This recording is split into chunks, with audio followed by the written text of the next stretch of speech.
Paper leak मामले ने तूल पकड़ लिया है और ये इसलिए हम कह रहे हैं क्योंकि गृह मंत्री अनिल विज की ओर से सीबीआई जांच के लिए सीएम को खत लिखा गया है। पेपर लीक मामले में निष्कर्ष पर पुलिस नहीं पहुंची, ये बहुत बड़ी बात है और ये बहुत बड़ी खबर है अपने आप में, क्योंकि कई बार हरियाणा में पेपर लीक हुए और कई बार जांच भी की गई, लेकिन हाथ क्या लगा। सवाल बहुत बार उठते हैं कि कुछ आरोपियों को आपने गिरफ्तार कर लिया, कुछ गिरोह ऐसे रखे जिनको आपने गिरफ्तार कर लिया, लेकिन उसके बाद ये सिलसिला नहीं थमता है।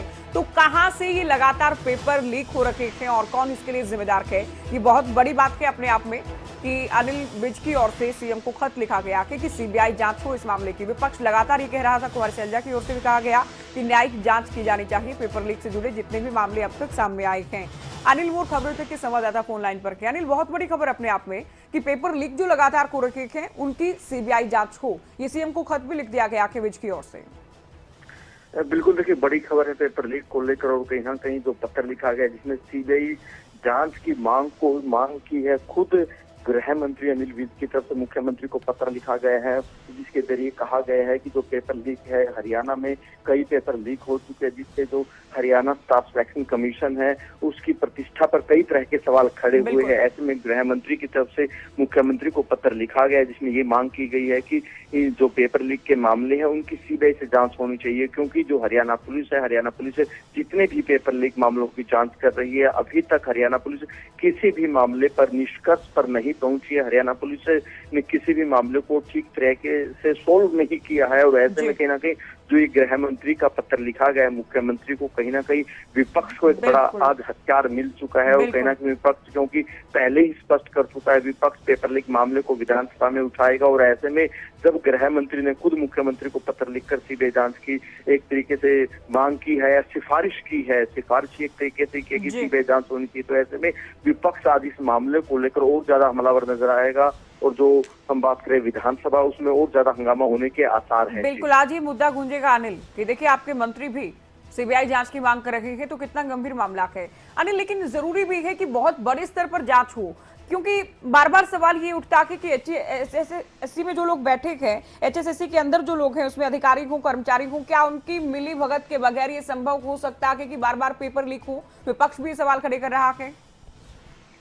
देखिए बिल्कुल ठीक कहा आपने, प्रदेश सरकार भले ही नकल रोकने को लेकर पेपर लीक को लेकर कड़ा कानून लाने की तैयारी कर रही है, लेकिन सबसे पहले जो हरियाणा स्टाफ सिलेक्शन कमीशन है उसकी कार्यप्रणाली पर कई तरह के सवाल खड़े हुए हैं। पिछले अगर 7 सालों की बात करें 24 से ज्यादा पेपर लीक हो चुके, 2 दर्जन से ज्यादा पेपर लीक होना अपने आप कई तरह की कार्यप्रणाली पर सवाल खड़े करता है, चाहे हरियाणा स्टाफ सिलेक्शन कमीशन के अधिकारी हो, कर्मचारी हो, चेयरमैन हो, सदस्य हो, सभी को लेकर कहीं ना कहीं कार्यप्रणाली पर सवाल खड़े होते हैं और ऐसे में जब प्रदेश के गृह मंत्री खुद इस पर सवाल खड़े कर रहे हैं, पुलिस भी निष्कर्ष पर नहीं पहुंची है, खुद गृह मंत्री सीबीआई जांच की सिफारिश कर रहे हैं, मुख्यमंत्री को पत्र लिख रहे हैं, तो ऐसे में कहीं ना कहीं कटघरे में जो एसएससी है उसकी कार्यप्रणाली खड़ी होती है और कहीं ना कहीं पिछले 7 सालों में अगर 2 दर्जन से ज्यादा paper back to back leak होते हैं तो कहीं ना कहीं कई तरह के सवाल खड़े होते हैं और विपक्ष आज इसको हथियार बनाएगा। अनिल, इससे पहले आपने कहा कि विपक्ष जो है उसी मुद्दा मिल गया है और अभी आपने कहा कि विपक्ष हथियार बनाएगा।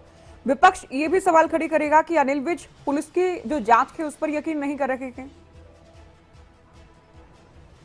देखिए बिल्कुल, जो पत्र लिखा गया है, पत्र में जो शब्दावली का इस्तेमाल किया गया है, जो गृह मंत्री की तरफ से कहा गया है, क्योंकि जो पत्र लिखा गया है मुख्यमंत्री को जो सिफारिश की गई इसमें इस बात का भी जिक्र है कि हरियाणा में कई पेपर लीक हो चुके, हरियाणा पुलिस उनकी जांच कर रही है, लेकिन पुलिस किसी भी मामले में निष्कर्ष पर नहीं पहुंची है। तो सीधा सा मतलब यही हुआ कि जो पुलिस है, पुलिस जो पेपर लीक मामलों को ठीक ढंग से जांच नहीं कर पा रही, जो मुख्य आरोपी है, भले ही पेपर लीक के जो मास्टरमाइंड होते हैं उसको गिरफ्तार कर लिया जाता है, लेकिन पूरे के पूरे पर्दे के पीछे कौन है जो back to back paper leak कर रहा है। कांग्रेस आरोप लगा रही है कि 2 दर्जन से ज्यादा पेपर लीक हो चुके, तो ऐसे में कहीं ना कहीं एक बड़ा ये नेटवर्क हो सकता है, तो कहीं ना कहीं इसकी तह तक जाना काफी जरूरी है। बिल्कुल अनिल, बहुत जरूरी है। अब सीएम का क्या रुख रहेगा अनिल, इस पर नजर बनी रहेगी और विपक्ष किस तरह से सरकार को घेरेगा ये भी अपने आप में देखने वाली बात होगी। बहुत शुक्रिया अनिल, पूरी जानकारी आपने दी।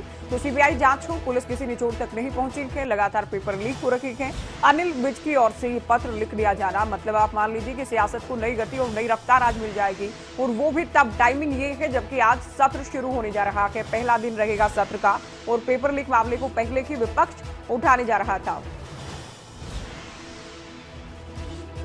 तो आज पहला दिन है सत्र का और आज कई मुद्दे विपक्ष के पिटारे में हैं जिनको लेकर सरकार को घेरा जाएगा। और इस बीच एक बात बैठे बिठाए विपक्ष को मिल गई है कि गृह मंत्री कह रहे हैं कि पुलिस किसी निचोड़ किसी निष्कर्ष तक नहीं पहुंचती है, सीबीआई जांच करवाई जाए। इसको लेकर सीएम को पत्र लिख दिया गया है। कमल कौशिक मेरे सहयोगी न्यूज रूम से हमारे साथ लाइव जुड़ गए हैं। कमल, पहले से पूरी तरह से साफ था सत्र बहुत हंगामेदार होगा। पिछली बार लोगों ने देखा कि किसान आंदोलन को लेकर पूरी तरह से हंगामा हुआ और अविश्वास प्रस्ताव भी नेता प्रतिपक्ष लाए थे, लेकिन इस बार पेपर लीक का जो मामला है ये लगता है कि बहुत बड़ा मुद्दा हंगामे के लिहाज से साबित होने जा रहा है। कमल, देखिए ज्योति, बिल्कुल ये सवाल वाजिब है आज पूछना, और आपने सवाल पूछा तो इसका जवाब यही है कि बेशक ऐसा होने जा रहा है। आप देखिए कि हरियाणा के गृह मंत्री अगर खुद ये मांग उठाते हैं कि सीबीआई जांच की मांग होनी चाहिए एचएसएससी पेपर लीक मामले की, तो ऐसे में क्यों ना विपक्ष इस मुद्दे को भुनाएगा। और कल हमने प्रतिक्रियाएं सुनी, वो सुनाएंगे हम प्रतिक्रियाएं भी कि क्या क्या किस नेता ने कहा और क्या सफाई सत्ता पक्ष ने दी है, विपक्ष ने किस तरह से निशाना साधा। लेकिन जो एक बात साफ है कि एचएसएससी जो लीक पेपर मामला है ये क्यों बड़ा हुआ है, क्योंकि ये युवाओं से जुड़ा मुद्दा है। आप देखिए कितनी संख्या में युवाओं ने इस एग्जाम को दिया, मॉर्निंग इवनिंग शिफ्ट में हुआ, उसके बाद वो घर जाते हैं, उन्हें मालूम होता है कि ये तो पेपर लीक हो गया, रद्द हो गया, अगली तारीख का इंतजार करना है। कहा जा रहा है कि अक्टूबर में ये होगा पेपर दोबारा से। लेकिन सवाल ये है कि जो युवाओं से जुड़ा ये मामला है इसको अब विपक्ष उठाकर क्या सदन में पूरी सुर्खियां बटोरेगा? क्या सत्ता पक्ष के पास सही तरीके से जवाब होगा कि नहीं होगा?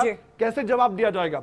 क्योंकि आपने कल भी देखा कि एचएसएससी के चेयरमैन खुद मुख्यमंत्री से मिलने के लिए जाते हैं, एचएसएससी के चेयरमैन कंवरपाल गुर्जर से मिलने जाते हैं, एक ज्ञापन सौंपा जाता है कि आप कानून लाए कि कोई नकल करे तो उसके खिलाफ कार्रवाई हो, बड़ी कार्रवाई हो। इस तरह की बातें उठ रही हैं तो जाहिर तौर पर सदन में बड़ा मुद्दा उभर कर सामने आएगा और ये चर्चा का विषय रहेगा। और आज इस पर जरूर बहस हो सकती है सत्ता पक्ष और विपक्ष के बीच, क्योंकि जाहिर तौर पर एक बात और अहम है इस पूरे मामले में कि ज्योति, कितनी पहले की बात है कि लगातार इस भर्ती की इंतजार और परीक्षा बेसब्री से इंतजार कर रहे थे जो युवा हैं, लेकिन उसके बाद जैसे ये भर्ती की प्रक्रिया शुरू होती है, एग्जाम होता है, उसके बाद रद्द हो जाता है, तो विपक्ष को और भूपेंद्र हुड्डा को मालूम है कि ये बेरोजगारी का मुद्दा हम उठा रहे हैं, पहले से उनकी लिस्ट में है, झोली में है कांग्रेस की, लेकिन वो सदन में जाकर कैसे उठाएंगे देखने वाली बात है। दूसरा ये है कि आप बेरोजगारी चरम पर है और भर्ती प्रक्रिया शुरू करते हैं, उसमें भी आपकी खामी पाई जाती है। हालांकि सत्ता पक्ष का ये कहना है कि हम तो जो खामियां वो दूर कर रहे हैं, अगर हमें मालूम होता है कि पेपर लीक है तो हमने तुरंत रद्द किया, ये अगर सिस्टम में लूप होल है उसको हम दूर करने की कोशिश कर रहे हैं। लेकिन विपक्ष इससे इत्तेफाक नहीं रखता, वो कहता है कि आपने इतनी भर्तियां निकाली तो इतने ज्यादा संख्या में पेपर लीक कैसे हो सकते हैं? आप ये बताइए, दीपेंद्र हुड्डा, भूपेंद्र हुड्डा, सुरजेवाला, कुमारी सैलजा, जितने भी विपक्ष के नेता, अभय चौटाला, सबने ये मुद्दा उठाया है। बेशक अभय चौटाला सदन के भीतर ना उठाए, लेकिन इनेलो बाहर भी इस मुद्दे को उठाएगी। सदन के बाहर और भीतर दोनों तरफ हंगामा हो सकता है ज्योति इस मुद्दे पर। बिल्कुल ये मुद्दा छाया रहेगा कमल।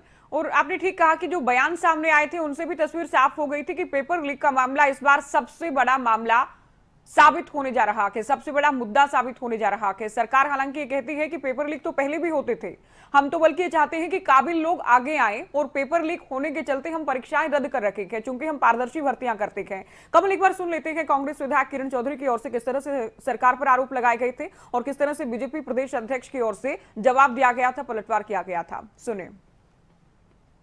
बड़े शर्म की बात है कि ये पहली बार नहीं है, 28 बार जो हैं 7 साल के अंदर पेपर लीक हो चुके हैं। तो इससे ज्यादा इस सरकार की विफलता और क्या दर्शाएगी कि 7 साल के अंदर 28 बार पेपर लीक हुए हैं। अब विधानसभा सत्र के अंदर एक वो लेकर आ रहे हैं, मेरे ख्याल में एक बिल लेकर आएंगे कि उसमें उनके ऊपर कैसे कार्रवाई करी जाए। आप 7 साल तक कहाँ क्या कर रहे थे? और ये भी खाली खाना पूर्ति करने के लिए आप कर रहे हैं। निश्चित रूप से प्रतिपक्ष ने सवाल उठाने चाहिए और सरकार भी पूरी पारदर्शिता के साथ अपना काम कर रही है।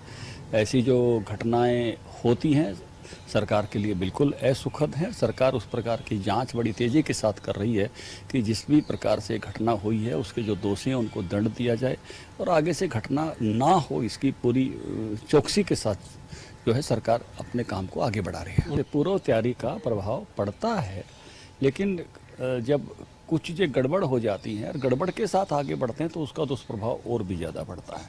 तो ऐसी गड़बड़ के समय रोकना सरकार की अपनी एक नीति होती है कि उस गड़बड़ का लाभ गड़बड़ करने वालों को नहीं मिले, इसलिए ऐसी चीज़ें रोकी जाती हैं। योग्य लोग हैं, फिर से आगे आएंगे। ये वो बयान थे जो कल दिए गए थे और आज जो होगा वो हंगामा होगा।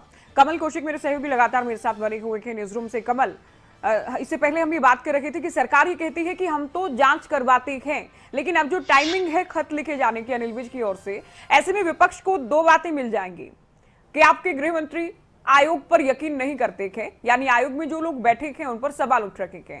आपके गृह मंत्री अपनी पुलिस पर भी यकीन नहीं करते थे, क्योंकि पुलिस अभी तक किसी मामले में निचोड़ तक नहीं पहुंची है, तो सीबीआई जांच की मांग कर रखे थे। बिल्कुल ठीक कहा आपने ज्योति, और इसलिए तो हम कह रहे हैं कि अब विपक्ष और भी ज्यादा आक्रामक तरीके से इस मुद्दे को उठाने जा रहा है। आपने बिल्कुल ठीक सवाल किए, और यही नेता प्रतिपक्ष के और विपक्ष के मन में भी बड़े बड़े सवाल होंगे जो पूछे जाएंगे सत्ता पक्ष की। बताइए, ये आप कर रहे हैं, आपके जो गृह मंत्री हैं वो ये कह रहे हैं सीबीआई की जांच की मांग होनी चाहिए, आप क्यों पीछे हट रहे हैं? आपको तो ये मांग माननी चाहिए। बिल्कुल, ये मुद्दा बहुत वाकई में बड़ा बनने वाला है। और देखिए, मैं पहले भी कह चुका हूं ज्योति कि HSSC से जुड़ी जो भी भर्तियां होती हैं, युवाओं को बहुत इंटरेस्ट होता है। हरियाणा के युवा बढ़ चढ़कर हिस्सा लेते हैं और पूरी नजर उनकी टिकी होती है। और इस मुद्दे पर जब भी चर्चा होती है, युवाओं की नजर और भी गड़ी हुई होती हैं। कब भर्तियां होंगी, कब रिजल्ट आएगा, क्यों नहीं आया, क्या दिक्कतें हैं, क्या परेशानियां हैं, सरकार रिजल्ट क्यों नहीं दे रही, HSSC क्यों देरी कर रहा है, ये भी विपक्ष कई बार मुद्दे उठा चुका है। क्या भर्ती प्रक्रिया चलाते हैं वो सुस्त होती है। लेकिन यार, रद्द वाली जो बात है ये भी काफी अहम है कि आप पहले भर्तियां निकालते हैं, मुश्किल से तारीख आती है भर्तियों की, फिर रद्द हो जाता है, लीक हो जाता है, जो भी कारण रहता है, लेकिन इससे युवाओं को परेशानी का सामना तो करना पड़ता है ना। वो अपने घर से उठकर एग्जाम सेंटर तक जाते हैं, उसके बाद फिर वापस आते हैं, फिर एक और तारीख का इंतजार करते हैं। अक्टूबर की बात कही गई, लेकिन तारीख की घोषणा नहीं की गई है, जो अभी कांस्टेबल भर्ती रद्द हुई है। तो ऐसे में ज्योति कह सकते हैं कि युवाओं को तो एक निराशा हाथ लगती है, लेकिन एक बड़ा मुद्दा हाथ लगता है विपक्ष के जब इस तरह के मामले सामने आते हैं। ज्योति, कमल, आखिरी टिप्पणी आपकी चाहेंगे, आप क्या समझते हैं, आप कैसे देखते हैं इस पूरे मामले को? क्या सरकार की तारीफ करें युवा कि सरकार पेपर रद्द कर देती है, भर्तियां पोस्टपोन कर देती है, लेकिन निष्पक्षता के साथ की जाती है? या फिर जो आरोप लग रहे हैं कि कितनी तैयारी करें युवा और कितना किराया लगाकर जाएंगे, परीक्षा देने जाएंगे, मेहनती जो युवा है उनकी हिम्मत, उनका हौसला टूटता है जब पेपर लीक हो जाता है? बिल्कुल, दो पक्ष हैं, दो पहलू हैं हर बात के, और दो पहलू इसके भी हैं। आपने ठीक कहा ज्योति कि एक तरफ जहां सरकार ये कह रही कि हम तो पारदर्शी तरीके से और खर्ची पर्ची यहाँ नहीं चलती है, हमारी सरकार में नहीं चलती है, ये बातें कहते हैं, पूर्व की हुड्डा सरकार पर निशाना साधा जाता है इस बात को कहकर। और दूसरी तरफ ये भी बात सच है कि आपके सिस्टम में कहीं कमी है, या फिर कहाँ से पेपर लीक होते हैं, बार बार अगर इस तरह की खबरें सामने आती है तो आपको उस सिस्टम को दुरुस्त करना होगा, आपको खामियां दूर करनी होगी, और ये बार बार नहीं चलेगा, ये भी एक सच है। लेकिन हाँ, अगर आपको लगता है कि कहीं पर कोई भी दिक्कत आई है, कहीं भी छोटा सा भी कहीं पर लूप होल हुआ है या फिर कोई पेपर लीक हुआ है, तो आपको जाहिर तौर पर रद्द तो करनी पड़ेगी ज्योति, क्योंकि युवाओं ने मेहनत की है, उनके साथ भी धोखा नहीं होना चाहिए। तो जैसा कि मैंने कहा कि दो पहलू हैं इस बात के, लेकिन सत्ता पक्ष विपक्ष के सवालों का जवाब सदन में किस तरह से देखिए, पूरी हरियाणा की जनता ये देखिए। बिल्कुल, और कमल, देखना तो ये है, क्योंकि आज जहां तक है अनिल विज मौजूद नहीं रहेंगे, क्या जवाब दिया जाता है सरकार की ओर से, और सीएम का क्या स्टैंड अब रखेगा, क्योंकि सीएम के पाले में गेंद है। सीएम को खत लिख दिया गया कि आप सिफारिश करें केंद्र से कि मामले में सीबीआई जांच हो। अब सीएम क्या कहेंगे ये अपने आप में देखने वाली बात होगी, क्योंकि विपक्ष तो दबाव बनाएगा, विपक्ष तो हंगामा करेगा। बहुत शुक्रिया कमल, ये पूरी बातचीत आपने की। तो हमने मानसून सत्र को लेकर बात की है, लेकिन नेता प्रतिपक्ष की ओर से क्या कुछ कहा गया कि किन किन मुद्दों के साथ जाएंगे और क्या तैयारी है कांग्रेस की, वो भी आप सुन लीजिए। पूरी तैयारी है कांग्रेस, बहुत सारे जो मुद्दे हैं, बहुत सारे एडजॉर्नमेंट मोशन दिए हैं, कॉलिंग अटेंशन दी हैं, जैसे पेपर लीक का मामला है, बेरोजगारी का है, कानून व्यवस्था का है। आज किसान परेशान है, उसको खाद भी नहीं मिल रहा, और जिस हिसाब से कीमतें बढ़ी, आज भी गैस सिलेंडर की 25 रुपये बढ़ गई, और डीजल और पेट्रोल की जिस हिसाब से कीमत है, हर बहुत सारे ऐसे मुद्दे हैं, ज्वलंत मुद्दे। और जितना बारिश से किसान की फसल का नुकसान हुआ है आपके सामने है, उसका कोई मुआवजा नहीं मिला, अभी कोई सर्वे नहीं हुए। तो इस प्रकार से बहुत सारे मुद्दे, बहुत सारे साथियों का कॉलिंग अटेंशन और एडजॉर्नमेंट मोशन गई है, और इस सरकार को कांग्रेस पार्टी पूरा घेरने का ये सरकार की जिम्मेवारी है। जो आप देख रहे हैं, आप जिस प्रकार से अब भी जितने अब कल भी एक पेपर कैंसिल कर दिया, परसों भी कर दिया, और कोई रिक्रूटमेंट नहीं हुई, जेबीटी कोई टीचर नहीं, मतलब कोई जो राहत देनी चाहिए थी कोरोना में, जो नौकरियां देनी चाहिए थी, इसी वास्ते कारण ये है बेरोजगारी में आज नंबर 1 है पूरे हरियाणा। और सरकार भी पहले जांच तो करवाएं, वो तो देखूंगा बिल क्या लेंगे जी हाँ, लेकिन जो किसी दोषी तो ठहराएंगे। इतना मतलब 2 दर्जन के करीब पेपर लीक हो चुके हैं।